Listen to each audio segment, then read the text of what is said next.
이혼했는데도 저는 아직 그 사람의 하녀였습니다. 제 이름은 김말자입니다. 올해 62입니다. 지금부터 들려드릴 이야기는 제가 40년간의 결혼 생활을 끝내고도 진정한 자유를 얻기까지 3년이 더 걸린 이유에 대한 기록입니다. 2020년 저는 남편과 황혼 이혼을 했습니다. 40년 결혼 생활의 끝이었습니다. 이혼 사유는 간단했습니다. 저는 40년 동안 하녀였습니다. 남편은 손가락 하나 까딱하지 않는 사람이었습니다.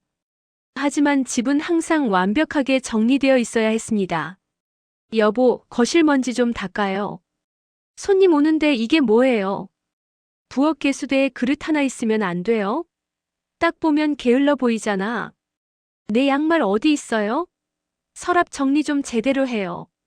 매일 아침부터 밤까지 남편의 잔소리가 이어졌습니다. 저는 청소기를 돌리고 걸레질을 하고 정리를 했습니다. 오전 3시간, 오후 2시간, 저녁 1시간. 하루 6시간을 청소와 정리에 썼습니다. 그렇게 40년을 살았습니다. 자식들이 장성해서 독립한 후에도 남편의 요구는 끝나지 않았습니다. 오히려 더 심해졌습니다. 이제 애들도 없는데 집 관리 더 잘해야지. 우리 집은 언제나 완벽해야 해. 저는 지쳤습니다. 무릎이 아팠습니다. 허리가 아팠습니다. 하지만 남편은 관심이 없었습니다. 아프면 병원 가요. 집은 깨끗해야 하니까 청소는 해야죠. 2019년 겨울, 저는 무릎 통증으로 병원에 갔습니다. 환자분, 관절염이 심각하네요. 무리하신 거 아니에요? 제가 집안일을 좀 많이 해서요. 이 정도면 상당히 무리하셨어요. 앞으로 무거운 것 들지 마시고 쪼그려 앉는 것도 피하세요. 의사는 진통제를 처방했습니다. 집에 돌아와 남편에게 말했습니다. 여보, 의사 선생님이 무리하지 말래요. 앞으로 청소 좀 줄여야겠어요. 남편은 텔레비전을 보다가 대답했습니다. 그럼 청소업체 불러요. 우리 집이 지저분하면 안 되니까. 당신이 좀 도와주면 안 돼요? 나는 평생 밖에서 돈 벌었잖아요. 집안일은 당신 일이죠. 그 순간 깨달았습니다. 이 사람은 평생 변하지 않을 것이라는 것을. 저는 이혼을 결심했습니다. 2020년 3월 코로나가 터진 그 혼란스러운 시기에 저는 이혼 소송을 냈습니다. 재판은 길지 않았습니다. 40년 결혼 생활, 자식들도 다 컸고 재산 분할만 정리하면 됐습니다. 쌍방 합의 이혼을 인정합니다.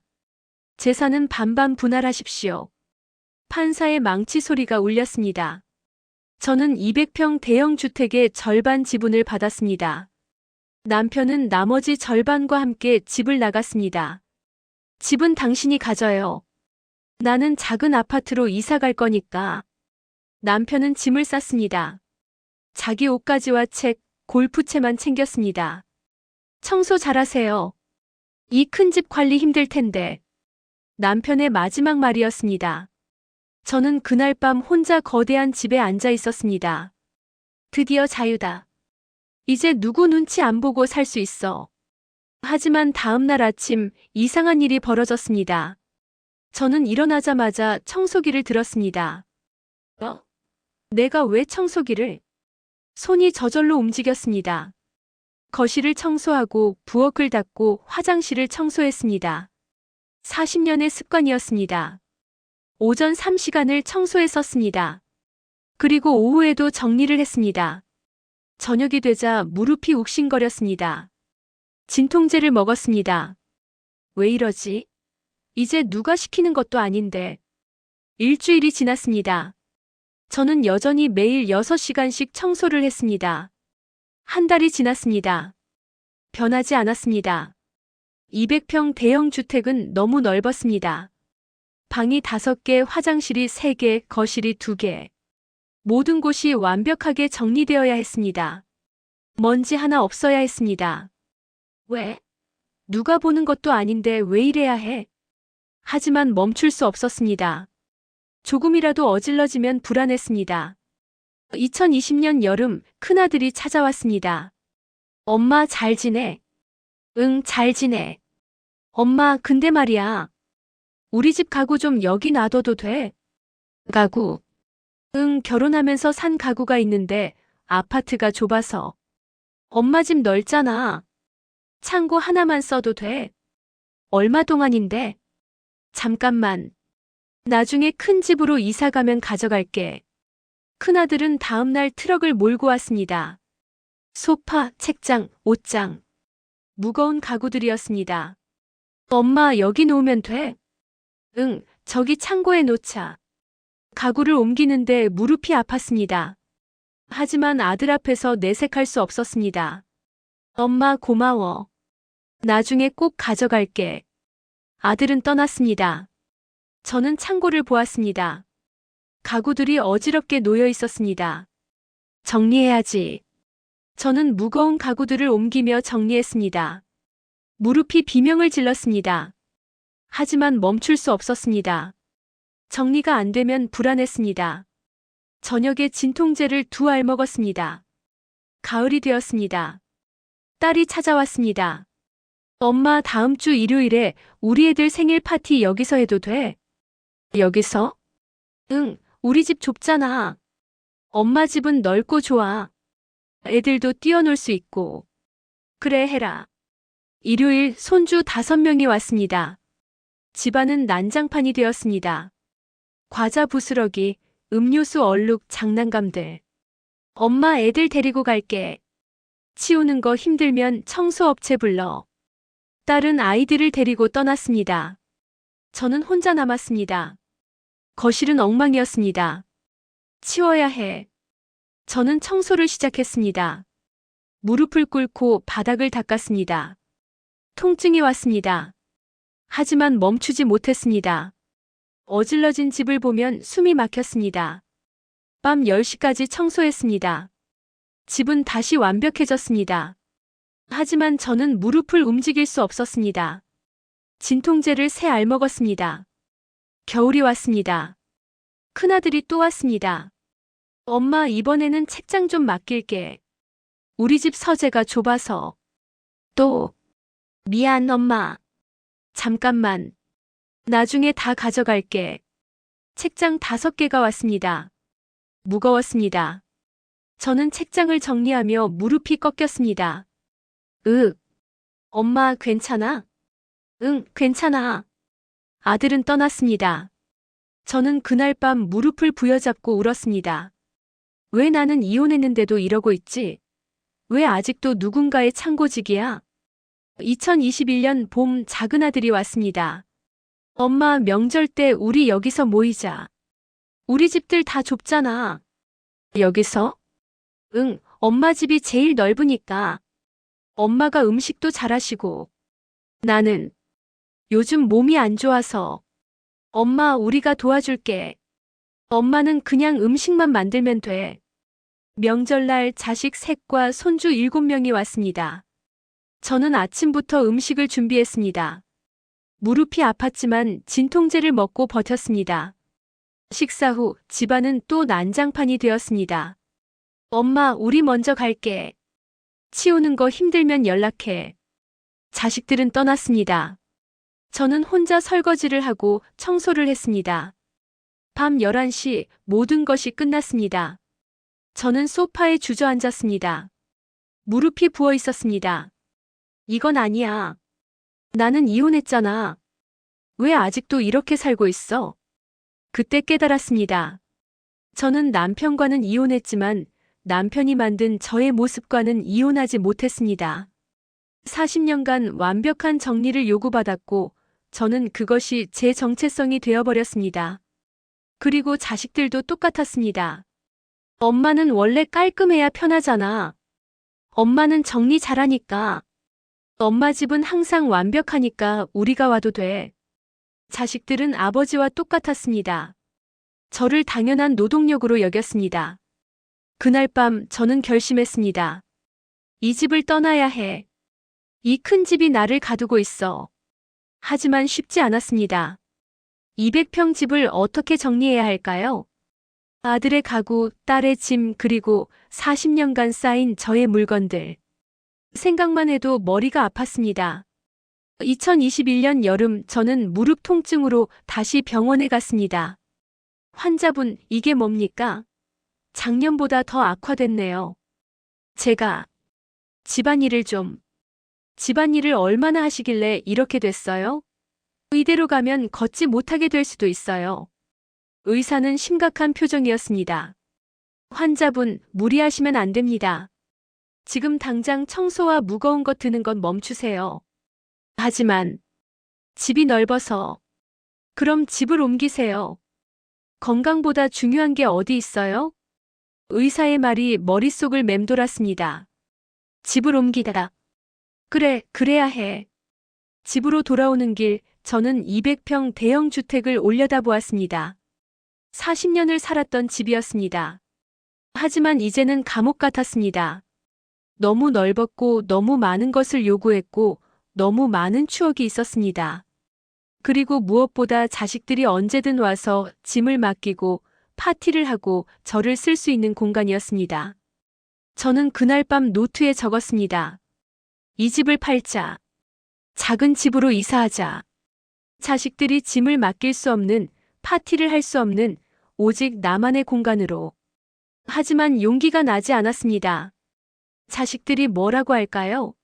손주들은 어디서 놀까요? 머릿속이 복잡했습니다. 가을이 되었습니다. 딸이 또 전화를 했습니다. 엄마, 다음 주 토요일에 애들 데리고 가도 돼? 남편이 출장 가서 애들 봐줄 사람이 없어. 나 요즘 무릎이 안 좋아서. 엄마, 우리 애들 그냥 놔두면 돼. 엄마는 집에만 계시면 돼. 토요일 손주 3명이 왔습니다. 집안을 뛰어다니며 소리를 질렀습니다. 저는 소파에 앉아 무릎을 감싸고 있었습니다. 통증이 심했습니다. 할머니, 배고파요. 할머니, 저거 갖고 놀고 싶어요. 할머니, 이거 어떻게 해요? 저는 일어나 주방으로 갔습니다. 무릎이 꺾일 것 같았지만 아이들을 위해 샌드위치를 만들었습니다. 저녁에 딸이 왔습니다. 엄마, 고마워. 애들 잘 놀았어? 집안은 난장판이었습니다. 엄마, 미안. 내가 치울게. 딸은 대충 정리하고 떠났습니다. 저는 혼자 남아 제대로 정리했습니다. 무릎이 울었습니다. 그날 밤 저는 진통제를 4알 먹었습니다. 그리고 거울을 보았습니다. 얼굴이 수척했습니다. 머리는 하얗게 새었습니다. 눈 밑에는 다크서클이 깊었습니다. 나는 지금 뭐 하고 있는 거지?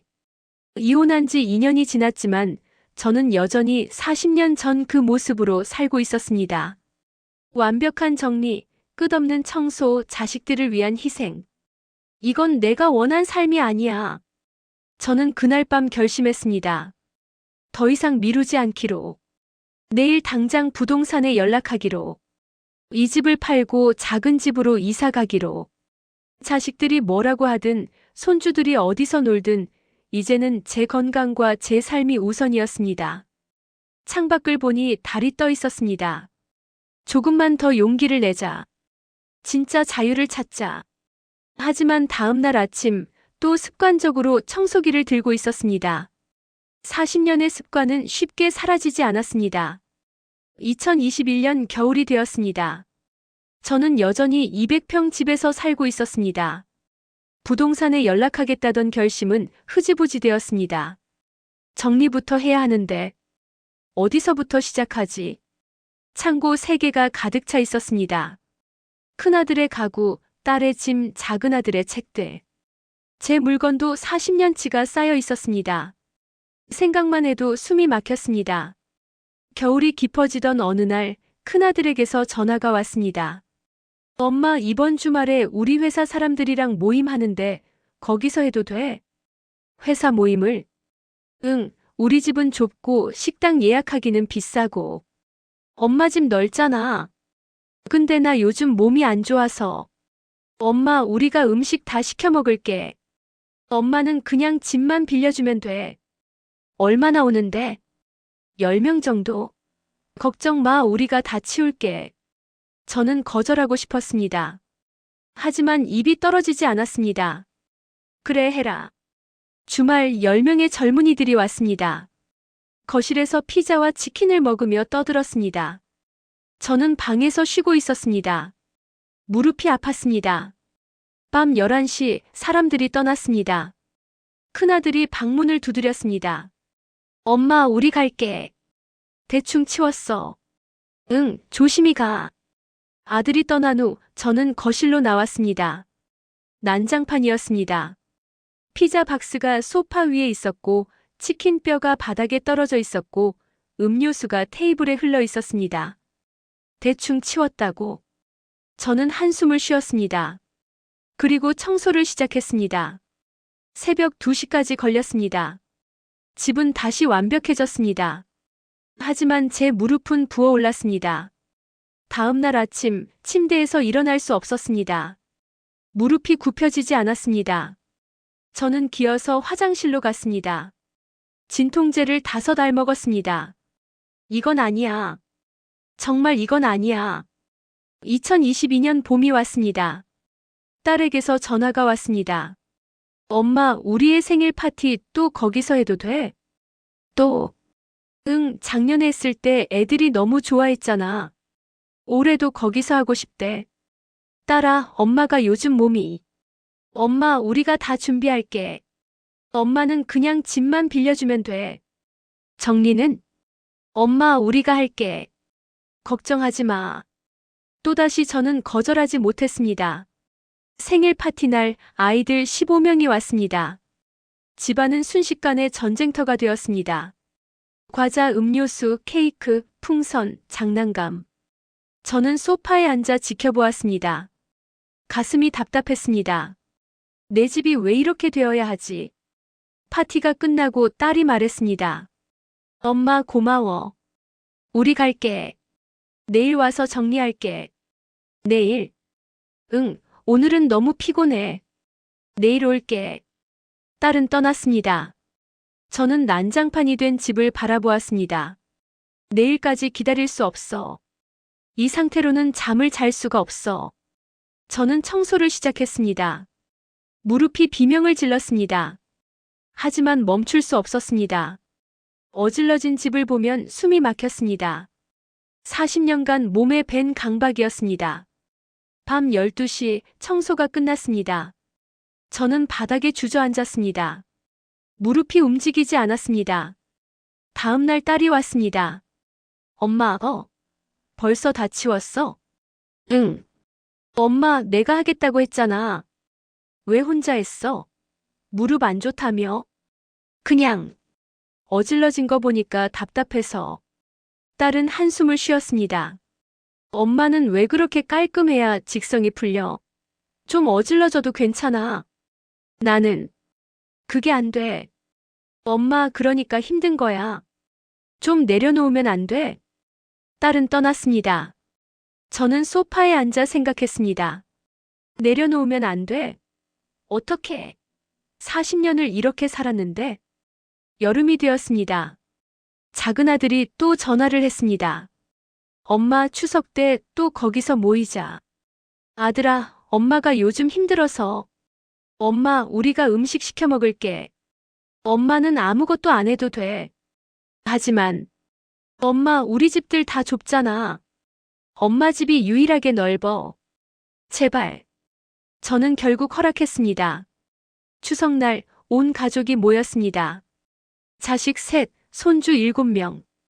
저는 그냥 앉아만 있으려 했습니다. 하지만 자식들이 가져온 음식을 차리려니 설거지가 필요했고, 아이들이 놀려니 장난감을 꺼내야 했고, 화장실을 쓰려니 청소가 필요했습니다. 저는 결국 하루 종일 일했습니다. 저녁에 모두가 떠난 후 저는 쓰러졌습니다. 말 그대로 쓰러졌습니다. 거실 바닥에 쓰러져 움직일 수 없었습니다. 다음 날 아침 큰아들이 전화를 했습니다. 엄마, 어제 고마웠어. 근데 말이야, 이번에 내 친구가 결혼하는데 거기서 피로연해도 돼? 저는 전화를 끊어버렸습니다. 그리고 울었습니다. 나는 호텔이야? 나는 파티장이야? 나는 도대체 뭐야? 며칠 후 딸에게서 문자가 왔습니다. 엄마, 이번 주말에 애들 좀 봐줄 수 있어? 남편이랑 여행 가고 싶은데 저는 답장하지 않았습니다. 딸이 전화를 했습니다. 엄마 문자 못 봤어? 봤어. 그럼 왜 답장 안 해? 나 요즘 몸이 너무 안 좋아. 엄마 그냥 애들이랑 집에만 있으면 돼. 밥도 배달시켜 먹으면 되고. 딸아, 나 정말 힘들어. 엄마, 나도 힘들어. 육아가 얼마나 힘든데. 엄마는 집에만 있잖아. 저는 말문이 막혔습니다. 집에만 있다고. 나는 매일 6시간씩 청소하고 너희 짐 관리하고 너희 파티 치우고 있는데. 미안한데 이번에는 안 돼. 엄마, 왜 그래? 예전에는 다 해줬잖아. 나 이제 못해. 저는 전화를 끊었습니다. 딸에게서 더 이상 연락이 오지 않았습니다. 가을이 왔습니다. 작은 아들이 또 전화를 했습니다. 엄마, 다음 달에 우리의 돌잔치 거기서 해도 돼? 안 돼. 네. 나 이제 못해. 몸이 안 좋아. 엄마, 그럼 어떡해? 우리 집은 좁은데. 호텔 빌려. 엄마, 호텔은 비싸잖아. 그럼 작은 곳에서 해. 엄마가 왜 이래? 예전에는 다 해줬으면서. 저는 한숨을 쉬었습니다. 예전에 나는 이제 없어. 나 정말 힘들어. 작은 아들은 화가 난 듯 전화를 끊었습니다. 그 후 일주일 동안 자식들에게서 연락이 없었습니다. 저는 혼자 조용한 집에 앉아 있었습니다. 이상하게도 마음이 편했습니다. 청소할 일도 없었고 정리할 것도 없었고 누구를 위해 일할 필요도 없었습니다. 이게 평화구나. 하지만 며칠 후 큰아들이 찾아왔습니다. 표정이 좋지 않았습니다. 엄마, 왜 그래? 요즘 우리 전화도 안 받고. 받았잖아. 그냥 부탁들을 거절한 거야.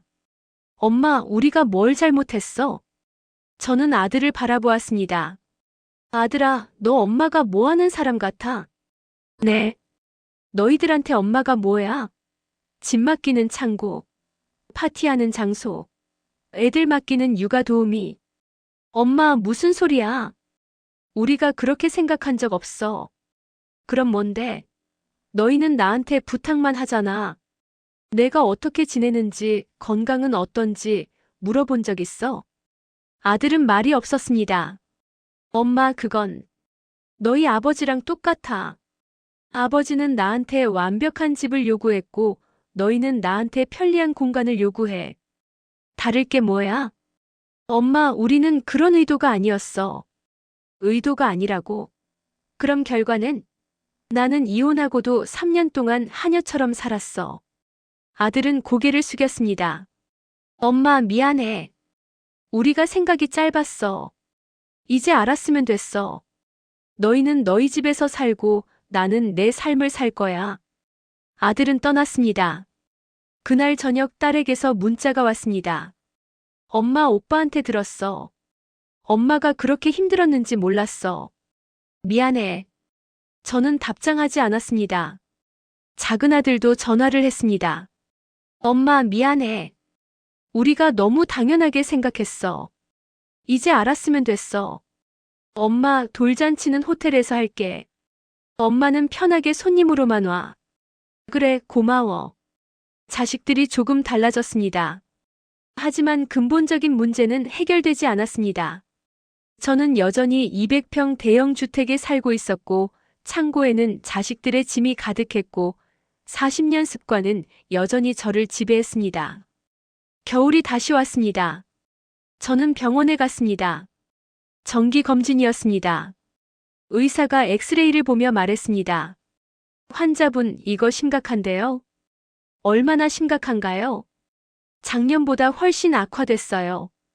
이대로 가면 무릎 인공관절 수술해야 할 수도 있어요. 수술이요? 네, 그리고 최악의 경우 제대로 걷지 못하게 될 수도 있습니다. 저는 충격을 받았습니다. 환자분, 제가 작년에도 말씀드렸죠? 무리하지 말라고. 그런데 왜 더 악화됐어요?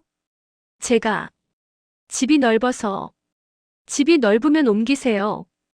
건강이 더 중요합니다. 의사는 단호했습니다.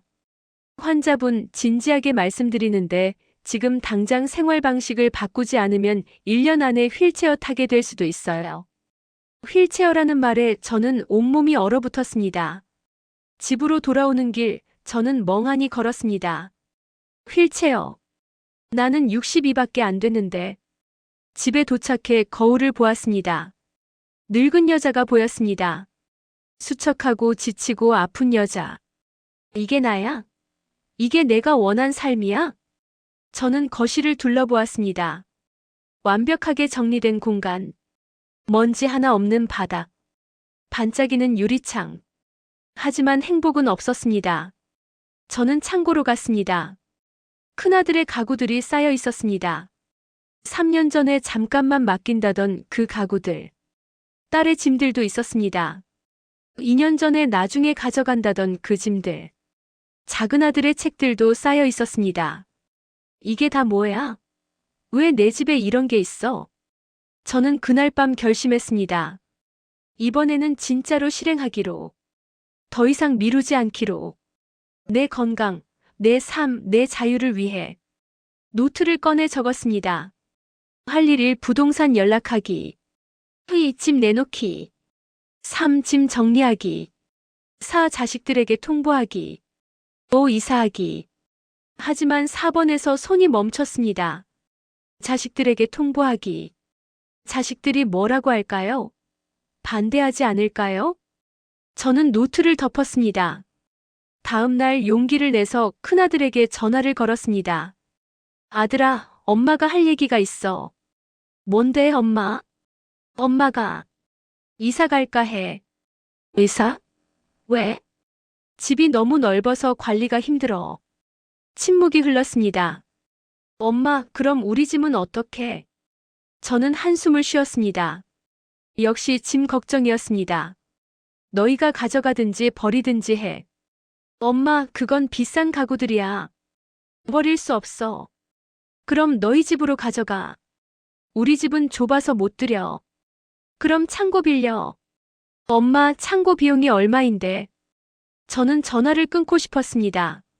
아들아, 엄마는 이제 더 이상 너희 창고가 아니야. 엄마, 무슨 소리야? 우리가 그렇게 생각한 적 없어. 그럼 왜 3년째 내 집에 짐을 두고 있어? 아들은 할 말이 없었습니다. 저는 전화를 끊었습니다. 그날 밤 저는 혼자 결심했습니다. 자식들한테 물어볼 필요 없어. 내 삶이야. 내가 결정할 거야. 다음 날 아침 저는 부동산에 전화를 걸었습니다. 여보세요, 집 좀 내놓고 싶은데요. 부동산 중개인이 집을 보러 왔습니다. 어머님, 집이 정말 넓네요. 200평이면 요즘 보기 드문 평수인데요. 네, 40년 살았어요. 관리가 잘 되어 있네요. 깨끗하고. 중개인은 집안을 둘러보았습니다. 다만 창고에 짐이 많네요. 이거 다 치우셔야 해요. 알아요.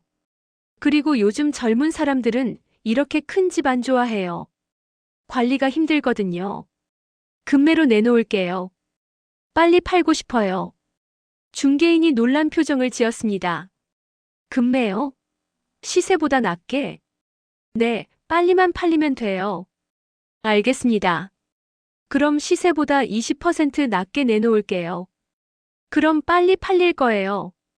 중개인이 돌아간 후 저는 창고를 바라보았습니다. 짐을 치워야 해. 하지만 어디서부터 시작해야 할지 막막했습니다. 다음 날 저는 자식들에게 단체 문자를 보냈습니다. 애들아, 엄마가 집을 팔기로 했어. 너희 짐들 일주일 안에 가져가. 안 가져가면 엄마가 버릴 거야. 곧바로 큰아들에게서 전화가 왔습니다. 엄마, 진짜 집 파는 거야? 응. 왜? 갑자기? 갑자기가 아니야. 엄마 무릎 때문에 큰 집 못 살아. 그럼 우리 짐은? 가져가든지 버리든지 해. 일주일 줄게. 엄마, 일주일은 너무 짧아. 우리도 준비할 시간이 필요해. 3년 동안 시간이 있었잖아. 엄마, 일주일이야. 안 가져가면 버린다. 저는 전화를 끊었습니다. 딸에게서도 전화가 왔습니다. 엄마, 우리 짐도 다 버릴 거야? 가져가면 안 버리지. 엄마, 근데 우리 집에 공간이 없어. 그럼 필요 없는 거잖아. 버려. 엄마, 그게 다 비싼 건데. 그럼 창고 빌려. 엄마가 왜 이래? 좀 더 보관해주면 안 돼? 저는 한숨을 쉬었습니다. 딸아, 엄마는 이제 너희 창고직이 아니야. 엄마, 진짜 너무한다. 딸은 화가 나서 전화를 끊었습니다. 작은 아들은 문자로만 답했습니다. 엄마, 알겠어요. 주말에 가져갈게요. 일주일 후 자식들이 왔습니다. 큰아들은 작은 트럭을 몰고 왔습니다. 엄마, 일부만 가져갈게. 나머지는 좀 더 보관해줘. 안 돼. 다 가져가든지 버려. 엄마, 트럭이 작아서 다 못 실어. 그럼 여러 번 와. 엄마, 그럼 시간이 너무 걸려. 너는 시간 없고 나는 시간 있어. 큰아들은 할 말이 없었습니다. 결국 큰아들은 가구 절반을 가져가고 나머지는 포기했습니다. 엄마, 나머지는 버려. 미안해. 딸도 왔습니다. 하지만 거의 아무것도 가져가지 않았습니다. 엄마, 우리는 공간이 없어. 다 버려도 돼. 정말? 응, 사실 필요 없는 것들이었어. 엄마 집에 두면 편해서 둔 거지. 저는 어이가 없었습니다. 필요도 없는 걸 3년 동안 내 집에 뒀다고. 작은 아들은 책만 몇 박스 가져갔습니다. 엄마, 나머지는 중고 서점에 팔거나 버려줘. 미안해. 자식들이 모두 떠난 후 저는 창고를 바라보았습니다. 여전히 짐이 가득했습니다. 저는 폐기물 처리 업체에 연락했습니다. 여보세요, 집 정리 좀 해야 하는데요. 어느 정도 양인가요? 창고 3개 분량이요. 아, 그 정도면 트럭 3대 정도 필요하겠네요. 비용은 200만 원 정도 들 거예요. 알겠습니다. 언제 올 수 있어요? 내일 가능합니다. 다음 날 폐기물 처리 업체 직원들이 왔습니다. 어머님, 이거 다 버리는 거예요? 네, 다요. 아까운데요. 멀쩡한 가구들도 있고. 괜찮아요. 다 버려주세요. 직원들은 트럭에 짐을 실었습니다. 큰아들의 소파, 책장, 옷장, 딸의 상자들, 작은 아들의 책들, 그리고 제 물건들도 함께 실었습니다. 40년간 모았던 것들, 낡은 옷, 오래된 그릇, 먼지 쌓인 장식품들, 모두 버렸습니다. 트럭이 떠나는 것을 보며 저는 이상한 기분이 들었습니다. 후련하면서도 허전했습니다. 40년이 저렇게 트럭에 실려가는구나. 하지만 동시에 자유로웠습니다. 이제 짐에서 벗어났어. 집이 텅 비었습니다. 매물로 나온 지 2주 만에 구매자가 나타났습니다. 어머님, 집 사겠다는 분이 나타났어요. 급매로 나온 거라 관심이 많네요. 좋아요. 빨리 계약하고 싶어요. 계약은 빠르게 진행되었습니다. 한 달 안에 집을 비워야 했습니다. 저는 새로운 집을 알아보기 시작했습니다. 이번에는 작은 집으로, 관리가 쉬운 곳으로, 부동산을 여러 곳 돌아다녔습니다. 어머님, 이 정도 평수면 어때요? 30평 아파트인데. 더 작은 거 없어요? 더 작은 거요? 어머님, 너무 작으면 불편하실 텐데. 괜찮아요. 오히려 작은 게 좋아요. 그때 눈에 띈 것이 있었습니다. 이건 뭐예요? 아, 이건 오피스텔이에요. 15평짜리. 원룸 구조고요. 수납 공간은 있어요? 거의 없어요. 작은 옷장 하나랑 신발장만 있고요. 완벽하네요. 네. 어머님, 너무 작지 않나요? 아니요, 딱 좋아요. 이걸로 할게요. 부동산 중개인은 이해할 수 없다는 표정이었습니다. 어머님, 200평에서 15평으로 가시는 건데. 정말 괜찮으세요? 네, 완벽해요. 저는 오피스텔 계약을 했습니다. 15평. 방 하나, 화장실 하나, 작은 주방. 수납 공간이 거의 없는 미니멀한 공간. 완벽했습니다. 여기는 자식들이 짐을 맡길 수 없어. 파티를 할 수도 없어. 오직 나만의 공간이야. 이사 준비를 시작했습니다. 200평에 남은 제 물건들을 정리했습니다. 이것도 버리고 저것도 버리고 대부분 버렸습니다. 15평에는 많은 것을 가져갈 수 없었습니다. 침대, 작은 책상, 옷 몇 벌, 최소한의 그릇들. 그것이 전부였습니다. 정리하면서 무릎이 아팠습니다. 하지만 진통제를 먹고 버텼습니다. 조금만 더 버티면 돼. 이사 일주일 전 딸이 찾아왔습니다. 엄마, 진짜 이사 가는 거야? 응. 어디로? 오피스텔. 오피스텔? 얼마나 큰데? 15평. 딸의 눈이 커졌습니다. 15평? 엄마, 너무 작아. 그럼 우리 애들 데리고 놀러 갈 수도 없잖아. 그래서 좋아. 네. 저는 딸을 똑바로 바라보았습니다. 딸아, 엄마는 이제 너희 파티장 아니야. 너희 육아 도우미도 아니야. 엄마는 엄마 삶을 살고 싶어. 딸은 눈물을 글썽였습니다. 엄마, 우리가 그렇게 엄마를 이용했어? 우리는 그냥 편해서 그랬지. 나도 알아. 아기는 없었겠지. 하지만 결과는 똑같아.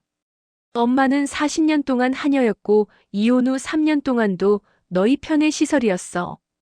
딸은 고개를 숙였습니다. 미안해, 엄마. 미안해하지 마. 이제 바뀌면 돼. 엄마, 새 집 주소 알려줘. 가끔 찾아갈게. 찾아와. 하지만 빈손으로 와. 짐 들고 오지 마. 딸은 쓸쓸하게 웃었습니다. 알았어, 엄마. 이사 3일 전 큰아들이 전화를 했습니다. 엄마, 새 집은 우리가 놀러 가기에 괜찮아? 안 괜찮아. 너무 작아. 그럼 명절 때는 어디서 모여? 각자 집에서 보내든지 식당 빌리든지 해. 엄마, 그럼 우리 가족이 언제 모여? 꼭 모여야 돼?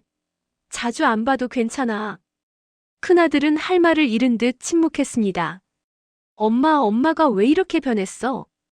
변한 게 아니야. 원래대로 돌아온 거야. 엄마도 엄마 인생이 있어. 알았어, 엄마. 새집 가면 연락해. 의사 전날 밤 저는 텅 빈 200평 집에 혼자 앉아 있었습니다. 40년의 추억이 있는 곳이었습니다. 아이들을 키운 곳, 남편과 싸운 곳, 무수히 청소하고 정리한 곳. 하지만 행복한 기억은 별로 없었습니다. 대부분의 기억은 노동이었습니다. 청소하고 정리하고 요구에 맞추고. 이제 끝이야. 이제 자유야. 다음 날 아침 이사 트럭이 왔습니다. 어머님, 짐이 이게 다예요? 네, 이게 다예요. 정말 간단하시네요. 금방 끝나겠어요. 트럭에 짐을 싣는데 30분도 안 걸렸습니다. 40년의 삶이 트럭 한 대에 들어갔습니다. 새 오피스텔에 도착했습니다. 10평의 작은 공간이었습니다. 하지만 제게는 궁전처럼 느껴졌습니다. 내 공간이야. 오직 나만이. 짐을 풀기 시작했습니다. 1시간 만에 끝났습니다. 침대를 놓고 책상을 놓고 옷을 정리했습니다. 그것이 전부였습니다. 저는 창밖을 바라보았습니다. 도시의 풍경이 보였습니다. 자유롭고 가벼웠습니다. 그날 저녁 저는 처음으로 청소를 하지 않았습니다. 15평은 청소할 것도 별로 없었습니다. 청소기를 10분 돌리고 걸레로 바닥을 쓱 닦으니 끝이었습니다. 이게 끝이야? 진짜? 너무 간단해서 어리둥절했습니다. 40년 동안 6시간씩 청소했는데 이제는 10분이면 충분했습니다. 저는 소파에 앉아 텔레비전을 켰습니다. 예전에는 텔레비전 볼 시간도 없었습니다. 항상 뭔가를 청소하고 정리해야 했습니다. 하지만 이제는 달랐습니다. 할 일이 없었습니다. 그저 쉬면 됐습니다. 이게 자유구나. 며칠 후 무릎 통증이 줄어들기 시작했습니다. 더 이상 무거운 것을 들 필요가 없었고 쪼그려 앉아 청소할 필요도 없었습니다. 진통제를 먹는 횟수가 줄었습니다. 한 달 후 병원에 갔습니다. 어머님 많이 좋아지셨네요. 의사가 놀란 표정으로 말했습니다. 네, 작은 집으로 이사했거든요. 잘하셨어요. 무릎 상태가 확실히 나아졌어요. 이대로만 유지하시면 수술 안 하셔도 될 것 같아요. 저는 안도의 한숨을 쉬었습니다. 잘했어. 진짜 잘한 거야. 하지만 그때 예상치 못한 일이 벌어졌습니다. 어느 날 저녁 현관 초인종이 울렸습니다. 문을 열자 큰아들이 서 있었습니다. 그런데 뒤에 큰 상자들이 보였습니다. 엄마, 미안한데 이거 좀 맡아줄 수 있어? 저는 믿을 수 없었습니다. 뭐라고? 회사 자료 상자들인데 우리 집에 공간이 없어서. 잠깐만 맡아줘. 저는 문을 막아섰습니다. 안 돼. 엄마, 잠깐만이야. 한 달만. 한 달이 3년 되는 거 나는 알아. 엄마, 제발. 진짜 갈 곳이 없어. 저는 단호하게 말했습니다. 아들아, 내 집 봐. 수납 공간이 없어. 물리적으로 불가능해. 큰아들은 집안을 보았습니다. 정말 짐을 둘 공간이 없었습니다. 엄마, 일부러 이런 집 구한 거야? 저는 고개를 끄덕였습니다. 응. 너희가 집 맡길 수 없게. 큰아들은 할 말을 잃었습니다. 엄마가 그렇게까지 해야 했어. 안 그랬으면 너희는 계속 나를 창고처럼 썼을 거야. 큰아들은 상자를 들고 떠났습니다. 저는 문을 닫고 미소 지었습니다. 성공이야. 드디어 경계를 세웠어. 그날 밤 저는 처음으로 마음 편히 잠들었습니다. 이제 진짜 자유였습니다. 새 집에서의 첫 한 달은 낯설었습니다. 매일 아침 일어나면 습관적으로 청소기를 찾았습니다. 하지만 이제는 청소할 곳이 별로 없었습니다. 15평. 방 하나, 화장실 하나, 작은 주방. 10분이면 모든 청소가 끝났습니다. 이렇게 빨리 끝나다니. 처음에는 불안했습니다. 뭔가를 더 해야 할 것 같았습니다.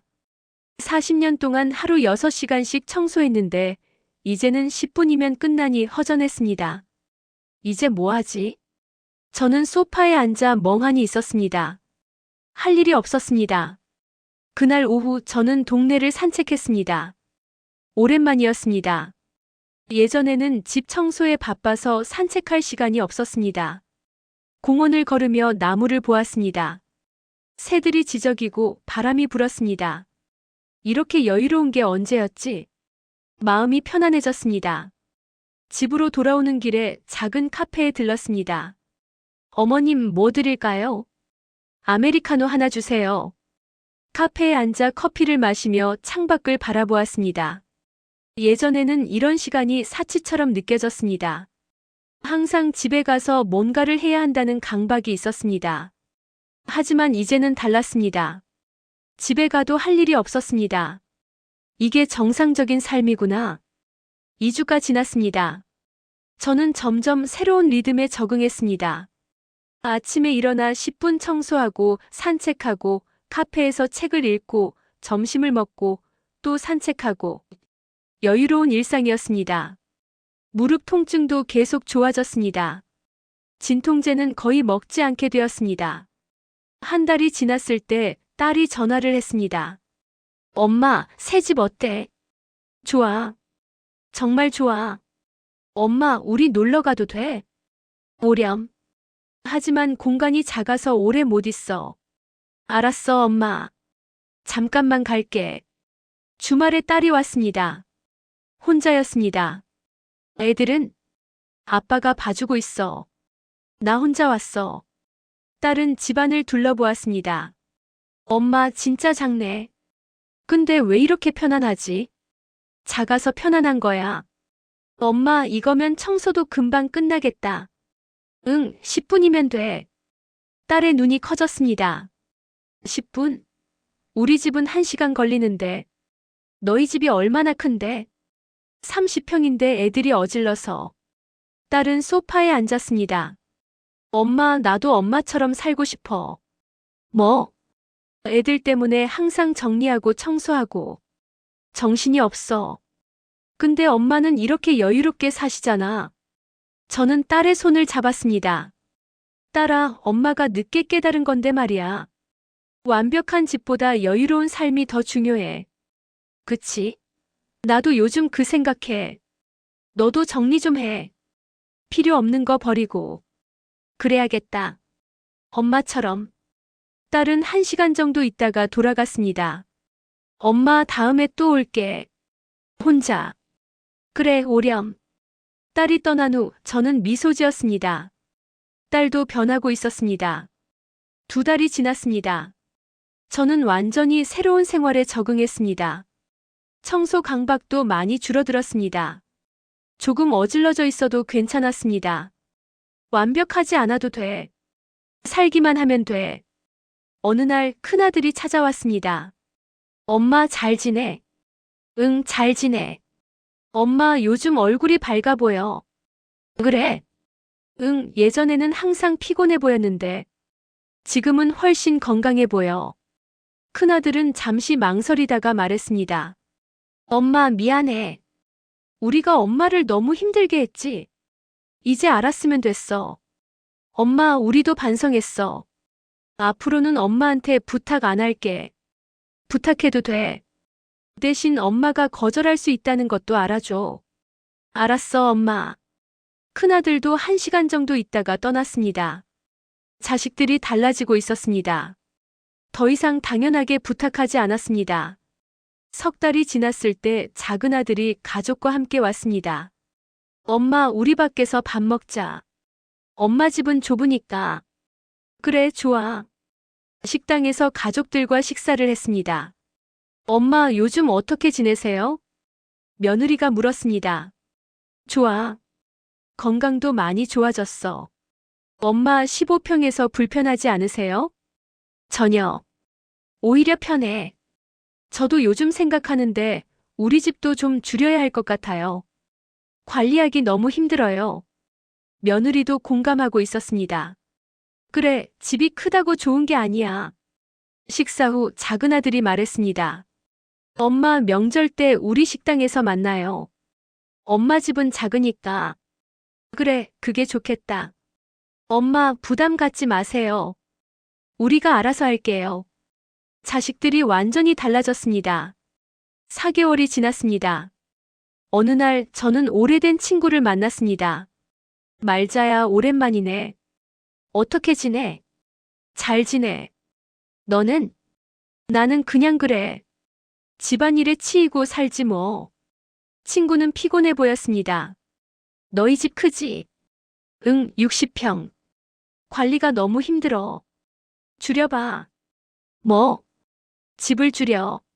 나처럼. 저는 친구에게 제 이야기를 했습니다. 200평에서 10평으로 옮긴 이야기를. 친구는 놀란 표정으로 들었습니다. 진짜? 너 그렇게 깔끔한데 10평에서 어떻게 살아? 오히려 더 편해. 청소할 것도 없고 정리할 것도 없고. 나도 그러고 싶은데 용기가 안 나. 용기 내봐. 건강이 더 중요해. 친구는 고개를 끄덕였습니다. 생각해 볼게. 말자야, 너 정말 많이 변했다. 좋은 쪽으로. 고마워. 5개월이 지났습니다. 저는 완전히 다른 사람이 되어 있었습니다. 더 이상 청소 강박이 없었습니다. 조금 어질러져도 괜찮았습니다. 더 이상 자식들의 요구에 무조건 응하지 않았습니다. 거절할 수 있었습니다. 더 이상 40년 습관의 노예가 아니었습니다. 자유로웠습니다. 6개월이 지났을 때 저는 병원에 갔습니다. 정기 검진이었습니다. 의사가 엑스레이를 보며 놀라워했습니다. 어머님, 정말 많이 좋아지셨네요. 작년에는 수술까지 생각했는데. 네, 저도 놀라워요. 어떻게 하셨어요? 작은 집으로 이사했어요. 그리고 쉬었어요. 잘하셨어요. 이대로만 유지하시면 완전히 회복하실 거예요. 의사는 진통제 처방을 중단했습니다. 이제 약도 필요 없으실 것 같아요. 저는 기뻤습니다. 드디어 약에서도 자유로워졌어. 겨울이 왔습니다. 이사한 지 1년이 되었습니다. 저는 15평 오피스텔에서 평화롭게 살고 있었습니다. 매일 아침 일어나 간단히 청소하고 산책하고 카페에서 책을 읽고 친구들을 만나고 여유로운 삶이었습니다. 무릎도 완전히 회복되었습니다. 더 이상 통증이 없었습니다. 자식들도 달라졌습니다. 더 이상 저를 당연한 존재로 여기지 않았습니다. 그들도 각자의 삶을 살고 있었습니다. 어느 날 세 자식이 함께 찾아왔습니다.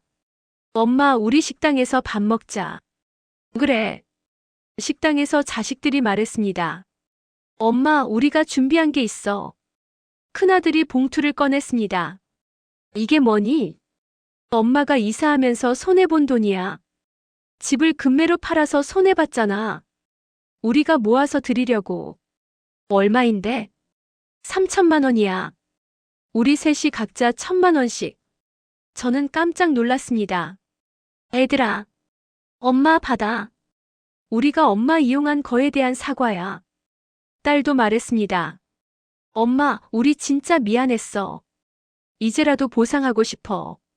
작은 아들도 덧붙였습니다.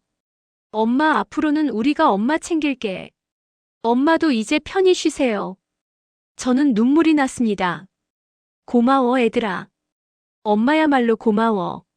엄마가 우리한테 용기를 보여줬어. 저는 봉투를 받았습니다. 그것은 단순한 돈이 아니었습니다. 자식들의 인정이었고 사과였고 새로운 시작이었습니다. 식사 후 자식들이 떠났습니다. 저는 혼자 집으로 돌아왔습니다. 15평 오피스텔. 제 작은 왕국. 창밖을 바라보니 눈이 내리고 있었습니다. 저는 따뜻한 차를 마시며 생각했습니다. 나는 40년 동안 하녀로 살았어. 그리고 이혼 후 3년을 더 그렇게 살았어. 하지만 이제는 달라. 이제는 자유야. 집도 작아졌고 청소도 줄었고 건강도 회복됐고 자식들도 변했어. 그리고 무엇보다 나 자신을 찾았어. 저는 미소 지었습니다. 창밖에 눈은 계속 내렸고 저는 평화로웠습니다. 43년 만에 처음으로 진정으로 자유로웠습니다. 이것이 제가 원했던 삶이었습니다. 완벽한 집이 아니라 평화로운 마음. 큰 공간이 아니라 여유로운 시간.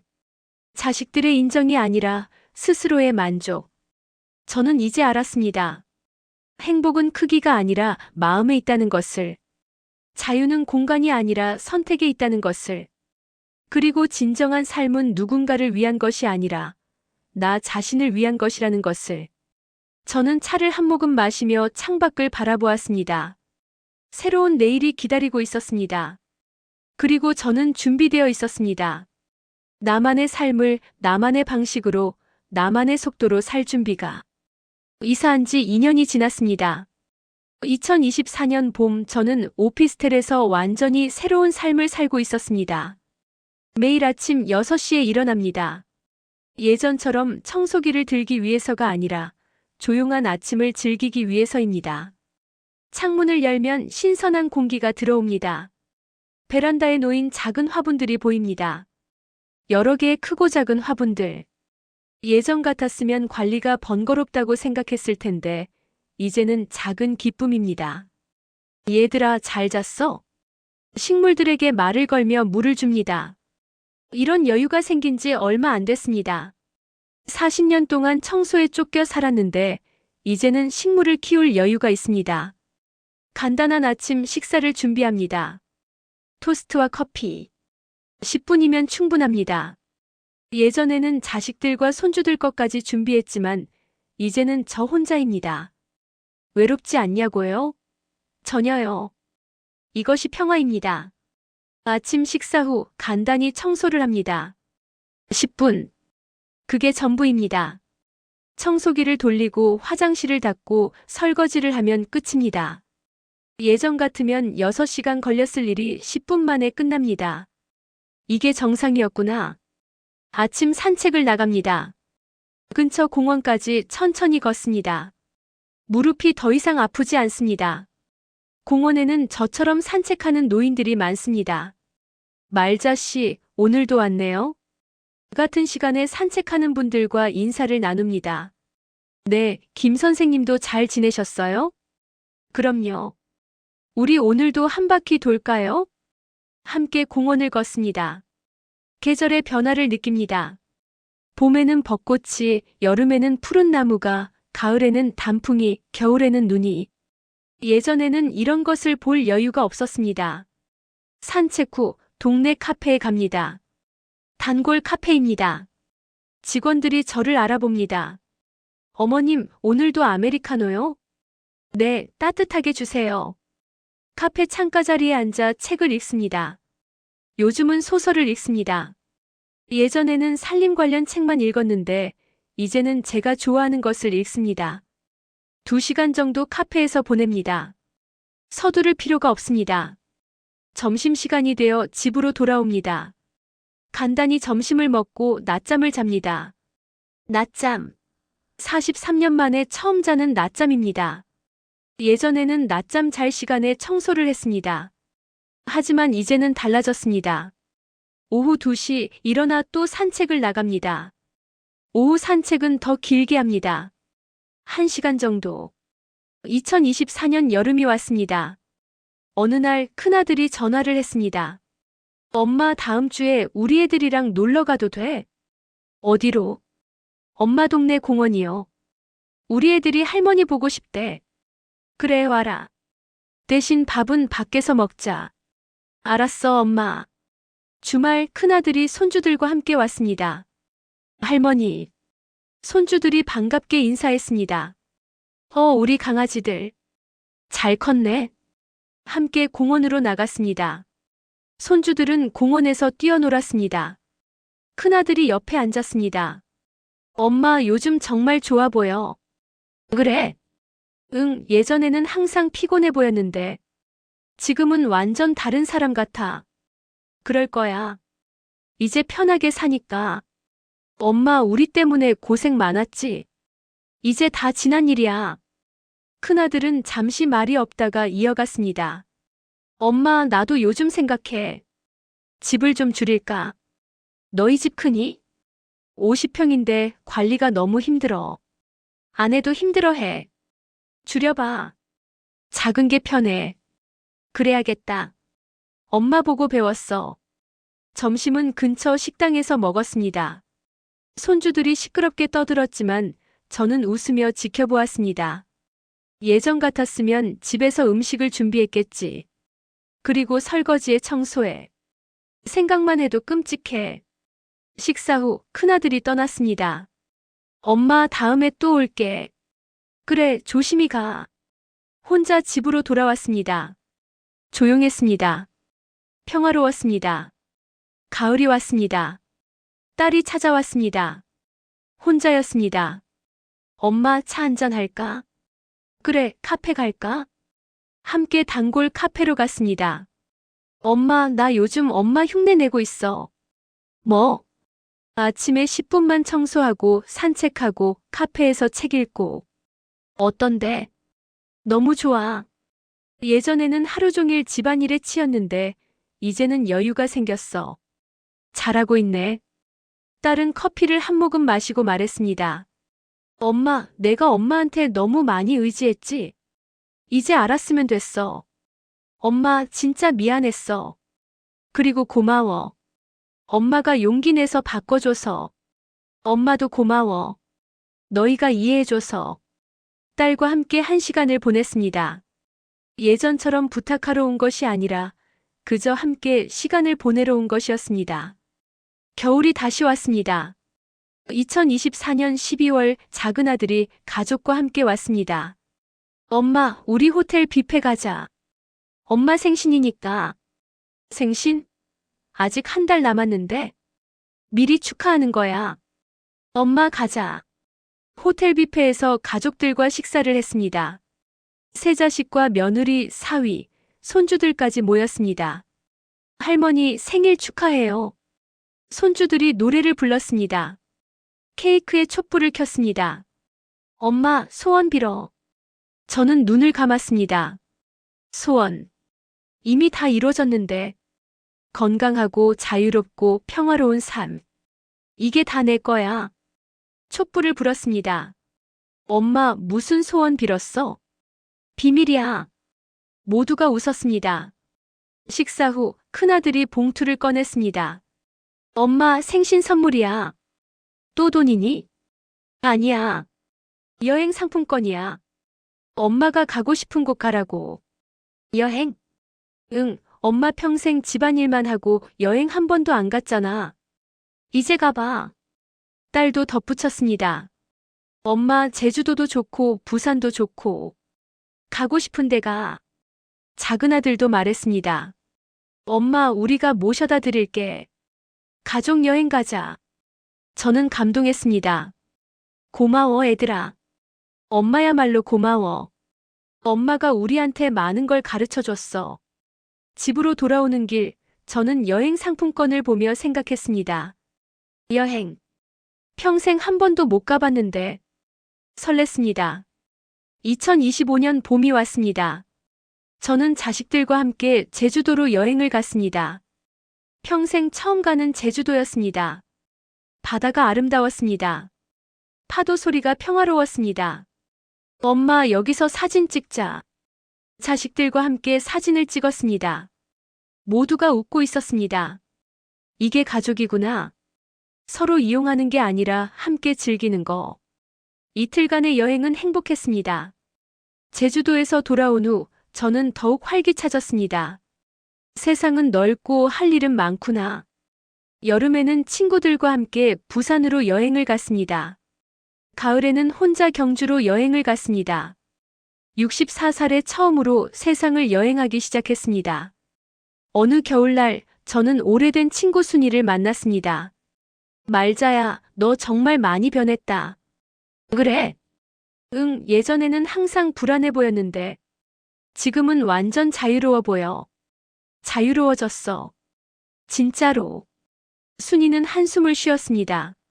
나는 아직도 큰 집에서 청소하고 살아. 힘들어 죽겠어. 줄여봐. 나처럼. 용기가 안 나. 순이야, 나도 용기 내기까지 3년 걸렸어.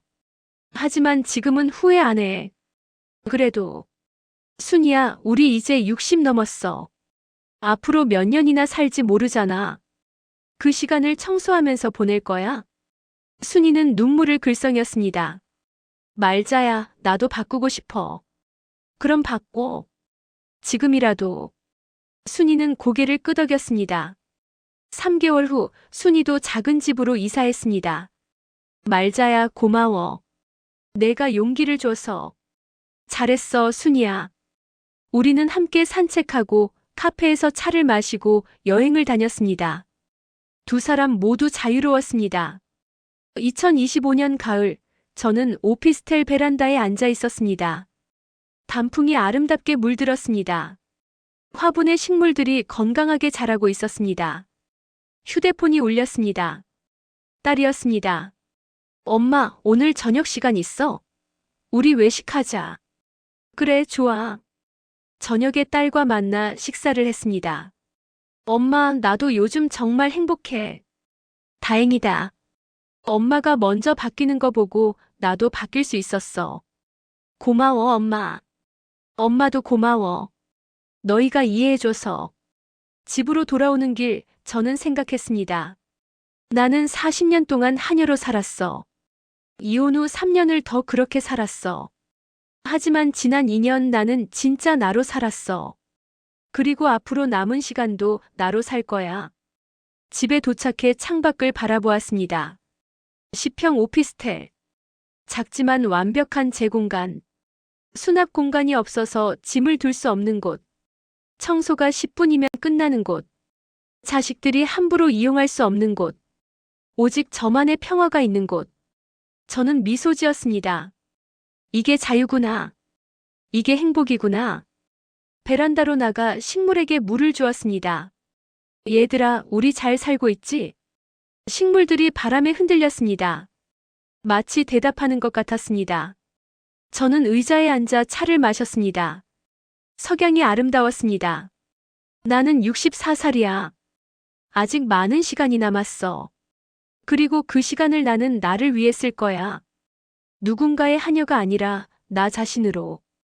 누군가의 창고가 아니라 내 삶의 주인으로. 저녁이 되었습니다. 간단히 저녁을 먹고 텔레비전을 켰습니다. 좋아하는 드라마를 보며 웃었습니다. 예전에는 이런 시간이 없었습니다. 항상 뭔가를 해야 했습니다. 하지만 이제는 달라졌습니다. 저는 자유로웠습니다. 밤이 되었습니다. 침대에 누워 천장을 바라보았습니다. 오늘도 좋은 하루였어. 눈을 감았습니다. 내일도 좋은 하루가 될 것입니다. 그리고 모레도 그 다음 날도. 왜냐하면 이제 저는 제 삶의 주인이니까요. 더 이상 청소의 노예가 아니니까요. 더 이상 누군가의 편의 시설이 아니니까요. 저는 김말자입니다. 64살입니다. 그리고 이제 진짜로 자유롭습니다. 여러분, 여기까지가 제 이야기입니다.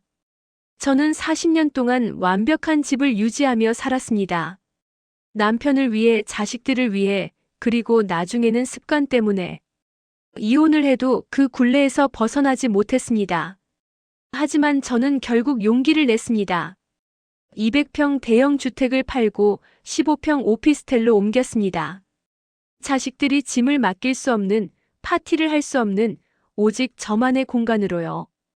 혹시 여러분 중에도 저처럼 살고 계신 분이 있나요? 너무 큰 집 때문에, 너무 많은 짐 때문에, 자식들의 요구 때문에 자신을 잃고 계신가요? 용기를 내세요. 집은 작아도 괜찮습니다. 완벽하지 않아도 괜찮습니다. 자식들에게 거절해도 괜찮습니다. 여러분의 건강과 행복이 더 중요합니다. 저는 64살에 새로운 삶을 시작했습니다. 늦지 않았습니다. 지금이라도 바꿀 수 있습니다. 여러분의 좋아요와 구독은 저희 채널이 새로운 이야기를 지속적으로 찾아내고 여러분께 전할 수 있는 원동력입니다. 그리고 댓글창에 여러분의 생각을 자유롭게 나눠주세요. 이 이야기 속 주인공들의 선택에 대한 공감이나 혹은 여러분만의 경험에서 우러나온 지혜로운 의견 모두 환영합니다. 실버로드를 들어주셔서 감사합니다. 여러분 모두 자유롭고 행복하시길 바랍니다.